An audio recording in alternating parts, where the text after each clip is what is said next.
Welcome to another episode of VLGA Connect, where we cover issues around the local government sector and beyond. And we're going a little beyond in this episode with our special guest, the CEO of Infrastructure Victoria, Michel Masson. Michel, welcome to the program. You're much welcome. It's a pleasure to be here. And it's a pleasure to have you as well. How do you feel about how your organisation has been able to adapt to the COVID-19 environment?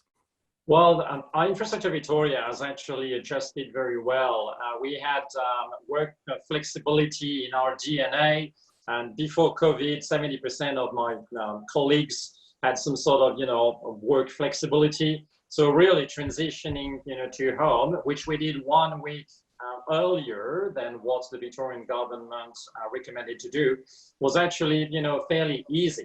So a couple of things I wanted to touch on with you, and we've had a question or two from some of our member councils as well.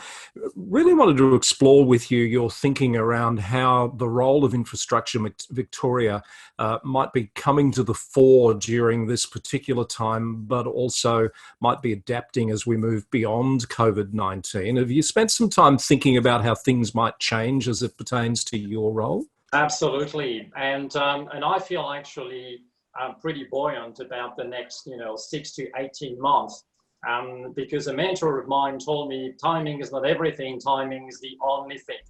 And what I mean by that is that since Infrastructure Victoria was created, and remember that we're only 4.5 years old, we were very, very clear that the paradigm we were going to use when it comes to infrastructure was to look at, first and foremost, how do we manage demand? How do we make the most of the existing assets that we got, and what before looking at a new build?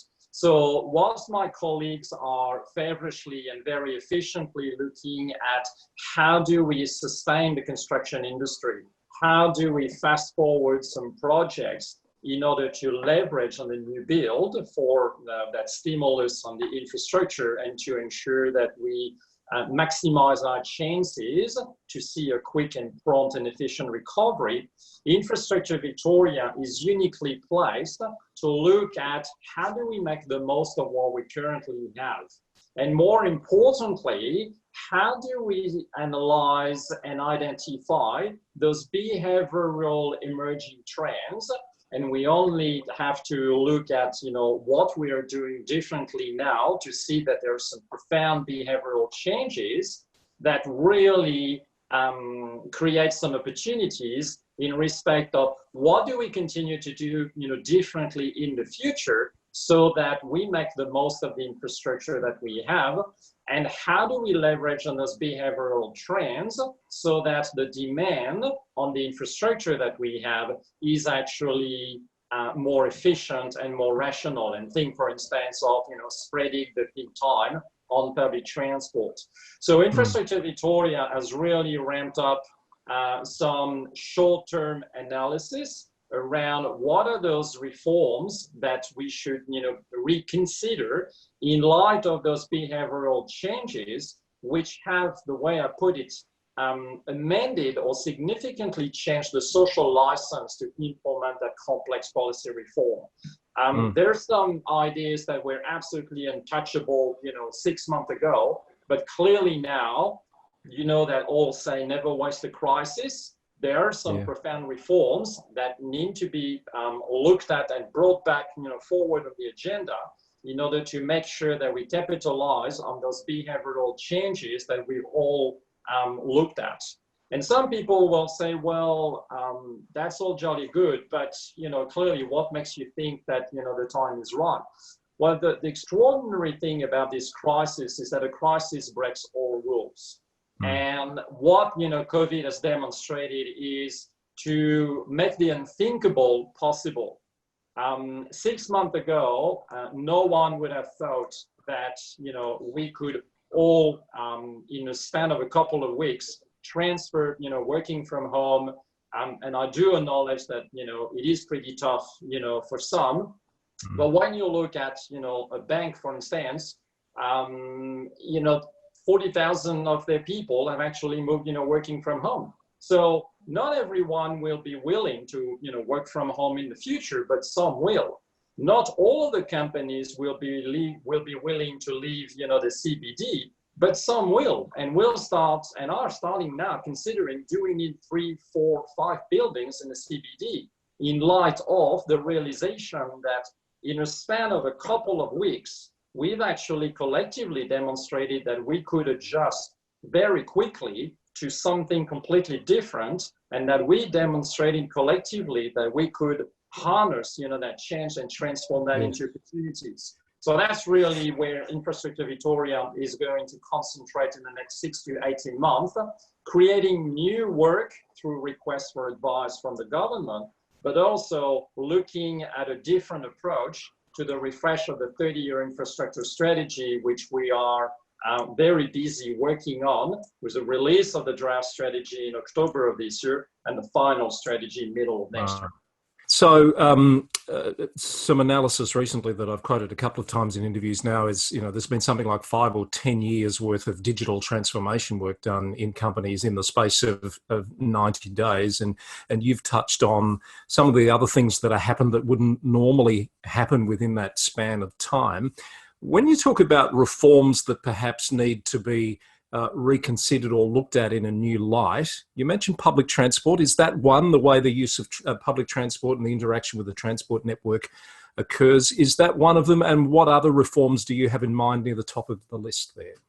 Well, we've been very clear when we released in 2016 our first 30-year infrastructure strategy in the state of Victoria that transport network pricing was one of the top 3 transformative recommendations. And over the last 4 years, Chris, I personally have been very vocal to say that is one of the most profound reforms that not just Victoria, but also New South Wales need to implement if we are really, really true to our word to do something about congestion and the lack of productivity.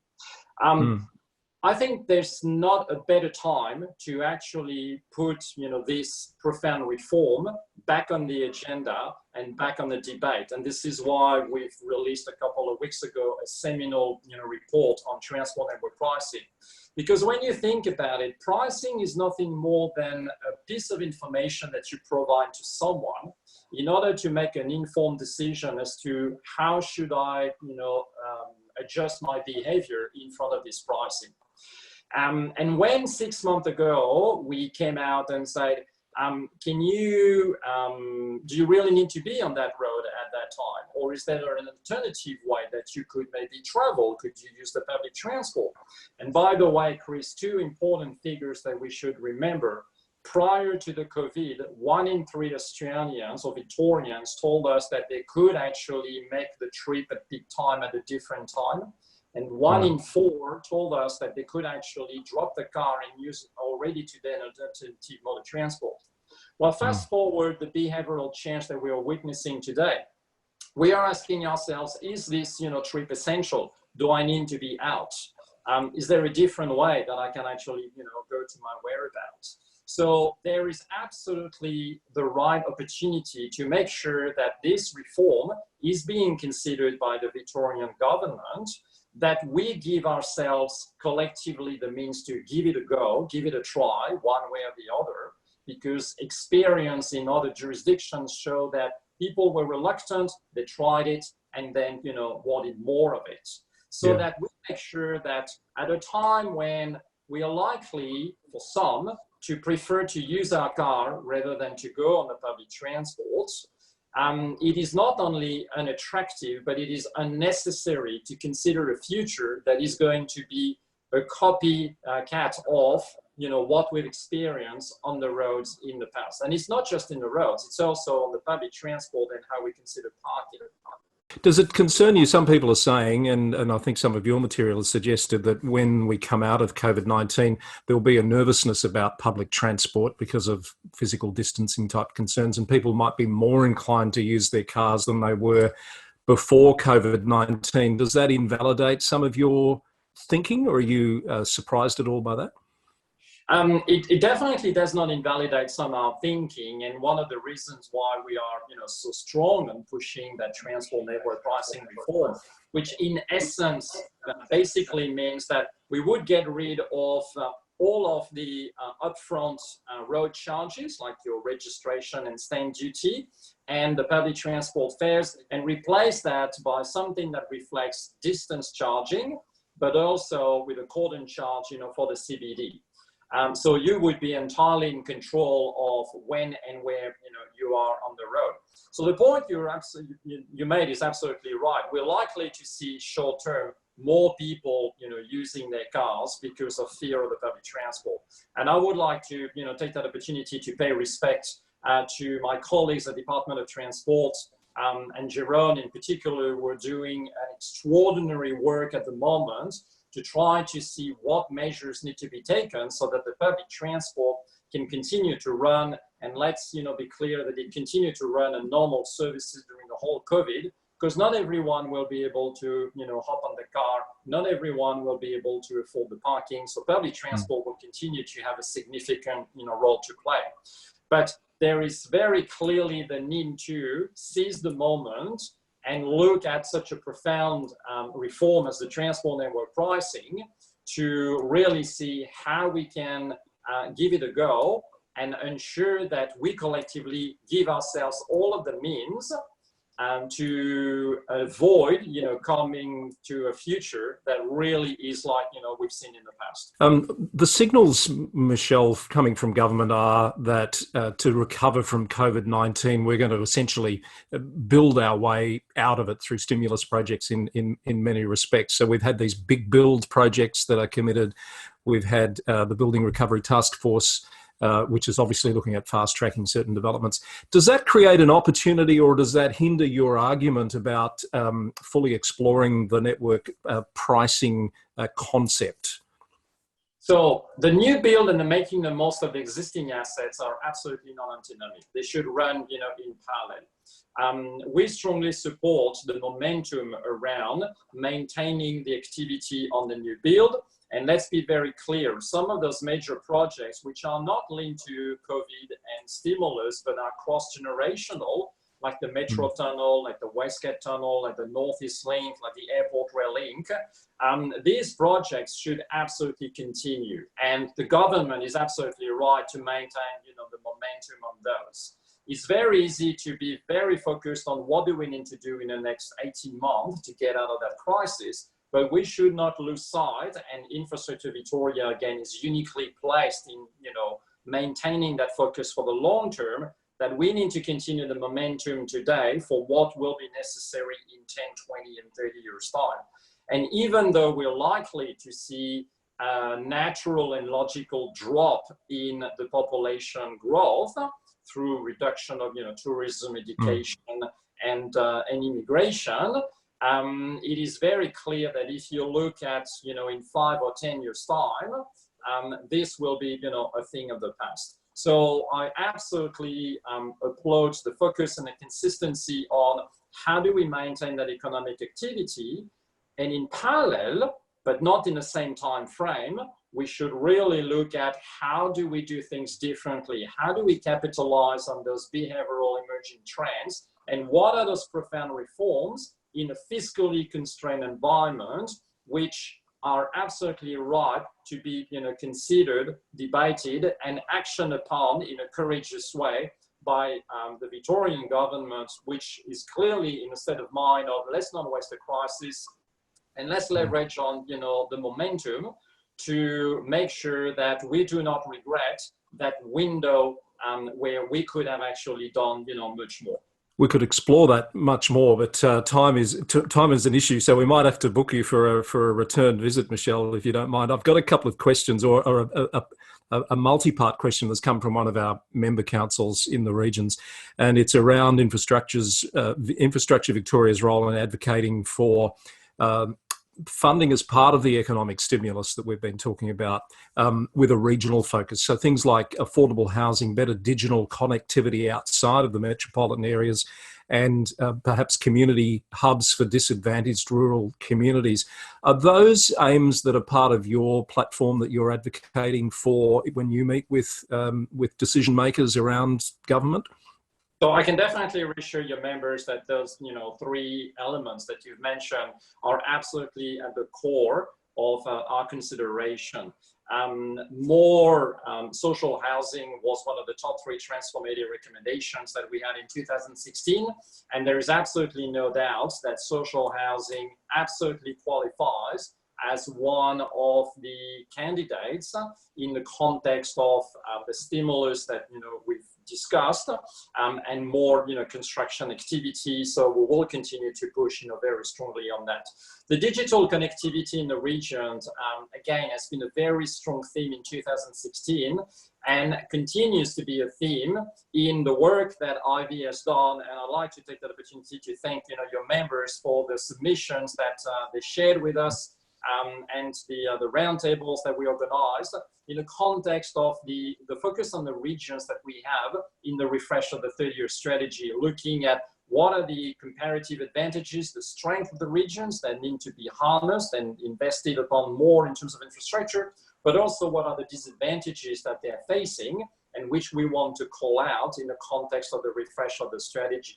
Again, the release of the draft, being later on this year. So your members can absolutely rest assured that the digital connectivity is fundamental. And if anything, the last, 6 weeks have demonstrated the importance of this for the regions when it comes to telehealth, education, distance working. It has never been, so important to consider internet connection and digital connection as a fundamental utility, just like water and electricity. Yeah. And the community hubs in disadvantaged areas are absolutely at the core of our push for making the most of our existing assets, and how can we actually combine facilities into one site to make sure that the quality of the services and the infrastructure that is required for that is actually optimized. So yes, on those 3 points, we are definitely continue to work on it and push for it. Did I in fact read, you'll correct me if I'm wrong here, that you and Infrastructure New South Wales have placed digital connectivity for the regions as a much higher priority than perhaps high-speed rail? Did I read that correctly? Absolutely, absolutely. We will have more to say when it comes to high-speed rail, but in essence, we believe that we should look at faster rail services, for more predictability, and that in essence, what people want is more services and faster services when they actually need it.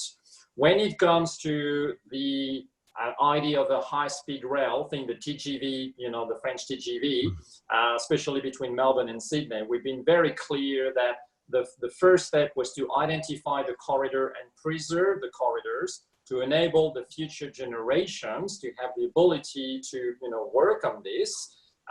The more we wait on these very important corridor reservations, the harder it will be. Yeah. But in the current context, given the size of the investment that is needed, we feel that there are actually many more infrastructure-related matters, digital connectivity being one in the regions that should be prioritized. Okay, that's very clear. Perhaps one last question before I let you go, and it is primarily a local government audience for VLGA Connect. What is the engagement looking like for you with local government at the moment? Do you have any message for how local government can be perhaps a more active part of how you develop your program? So local governments have always been an absolute core stakeholders in the work that we are doing, because we're very mindful that when we consider infrastructure, there is a lot that actually falls under the accountability of local government, and sometimes in pretty difficult environments. So we've always had a very strong engagement with local governments. And I'd like to thank your members for the 2 recent engagements that we had on the preparation of the waste and resource recovery advice, which we delivered to the government and which will go public very, very soon. It was certainly very helpful to get the insights from local government, but also the work that I mentioned on comparative advantages and disadvantages in the regions, because we want to be in a position when we release the draft strategy to be very clear on what are the infrastructure priorities and recommendations that we have selected and identified for the region. So if you live in Gippsland, you will be able to take our strategy and know exactly, what's in there for you.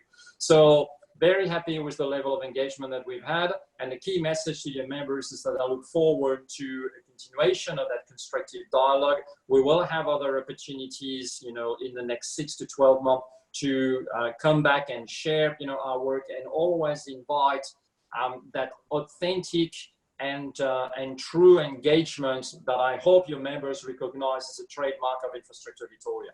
Fabulous. Michel, it's been great to talk with you. We'll leave it there, but I think we probably should book another time to chat about a few more issues. All the very best to you as you navigate, as everyone else is, the COVID-19 world, and thanks for your time today. You're much welcome. It was a pleasure, Chris. We've been speaking with Michel Masson, the CEO of Infrastructure Victoria, on this edition of VLGA Connect. If you'd like to be a part of future episodes or give us some suggestions about stories for VLGA Connect, we'd love to hear what's going on in your neck of the woods. Please send us an email at any time to vlga@vlga.org.au. And we'll see you soon on more VLGA Connect.